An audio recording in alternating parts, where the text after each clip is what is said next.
Welcome back to Health Daily. I'm your host, Dr. J. Today, we will focus on why hydration matters for your overall fitness, and we'll break those down into muscular strength and endurance. But first, like we always do, let's talk about trending topics in the news. Remember to like and subscribe to the channel. Share this with someone that you know can use this information.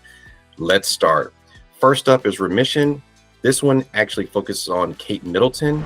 And today, the reason why she's saying that is because she confirms today that she is in remission from cancer.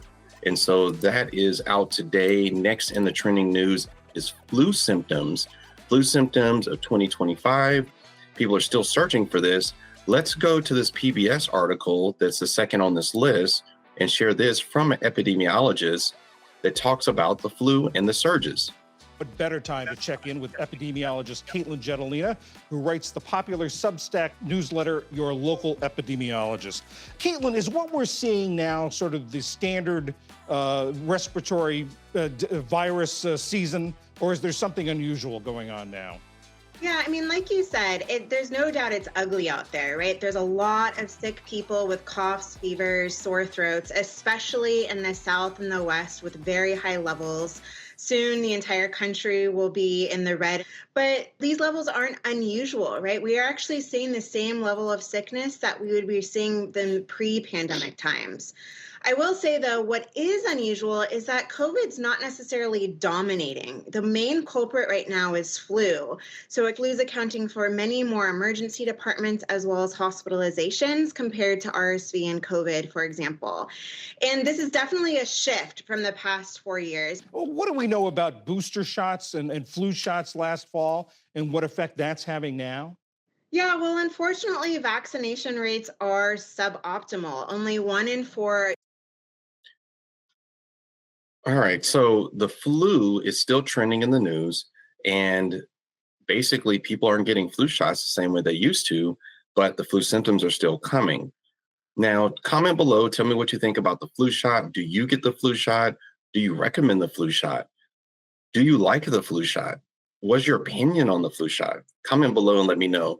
Next up is Kevin Love. Kevin Love, as you remember, he was a superstar at one point in the NBA. And I want to touch on what he said recently about mental health. So he's in the news about mental health. And now he sat down and you can actually look at, I think, the full interview that he did with Graham. But I wanted to highlight this right here. It says, now I get to be unapologetically myself. I just am who I am. And I have these real flaws and these things about myself that I'm not necessarily proud of, I deal with on a daily basis. That was the scariest thing that I likely did in my life. And I know some people are looking at this and you're kind of thinking the same thing, that you have these flaws that you need to deal with for your mental health.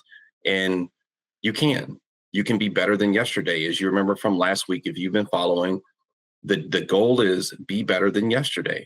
You know, the first thing that you have to do is just accept the fact that you're a person and that you may have flaws. And then the second thing to do is, plan around it. Try to figure out, how do you improve yourself? But nonetheless, let's talk about why we came here today.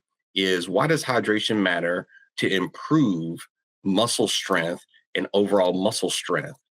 So, or fitness. And so we'll start with muscle strength and we'll go into endurance. So hydration and muscle strength. Hydration does play a critical role in improving muscle strength by supporting several physiological processes. According to some sports dietitians, water is essential for cellular processes, including protein synthesis, which is vital for muscle repair and growth. Moreover, dehydration can lead to decreased blood flow to the muscles, which can impair performance and recovery.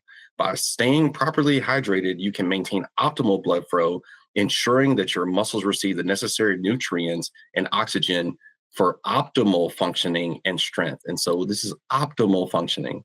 So how does it improve endurance? Endurance, similar things for endurance, temperature regulation, right? Hydration helps maintain body temperature through sweating, which is critical during prolonged exercise. Muscle function. Muscles are composed of a lot of water, 70–80% of water. So adequate hydration helps to ensure muscles can contract right. The nerves can contract right. Plasma volume maintenance, so making sure that the volume inside your body remains normal. Electrolyte balance, reduce fatigue, improve recovery, avoiding dehydration. Don't just take it from me. Let's go through some other articles of what the experts say. This first one is from PubMed.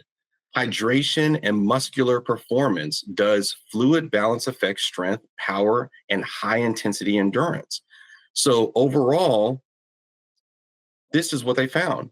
A critical review of the available literature suggests hypohydration, so hypo meaning low, hypohydration limits strength, power, and high intensity endurance, and therefore is an important factor to consider when attempting to maximize muscular performance in athletic, military, and industrial setting. So this goes for anyone that's trying to improve their fitness, someone that is in the military, and also for you employers and employees that they're in industrial setting.